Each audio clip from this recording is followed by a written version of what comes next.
काका तुमचं नाव काय नाही, तुम्ही कुठे राहता? सुरेश कोंडीबा चौधरी, राहणार नायगाव पेठ, वडाची वाडी. अच्छा. आता काका तुम्हाला माहिती आहे की जिल्हा परिषद आणि पंचायत समितीच्या निवडणूक आहेत. नेमकं तुम्ही आता मतदान कोणाला करणार आहात? आमचं मतदान ही फिक्स घड्याळाला आहे. अच्छा. हा, बरं. एकंदरीत आता तुम्ही म्हणजे यावेळेस मतदान करताय का आधीपासून तुम्ही घड्याळास मतदान केले? आधी शरद पवाराच्या ज्या वेळेस राष्ट्रवादी झालं त्यापासून शरद पवारला मतदान आहे आपलं. म्हणजे ह्या गटाला, पवार गटाला कायमस्वरूपी आम्ही पवारच गट धरलेला आहे आत्तापर्यंत. अच्छा. होय. म्हणजे कामं पण करतात ते. हा, मग आणि- अच्छा. काय वाटतं दुसरं कारण काय आहे तिथं? जे कामं करतात त्यांच्याच पाठीमागे उभं राहायला पाहिजे ना आपल्याला. कुणाच्या मागे पळून काय फायदा आहे त्याचा?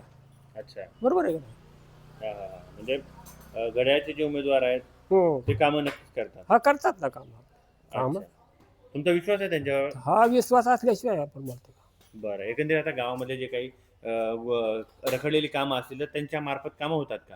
होतात ना, करून घेतात आपले उमेदवार. अजितदादांचं अपघाती निधन झाल्यावर आता त्यांचा पक्ष आहे, त्याच पक्षाला आम्ही मतदान करणार आहे. सगळे आमचे गाव, पूर्ण गाव सुद्धा आमचं त्यांनाच मतदान करणार आहे.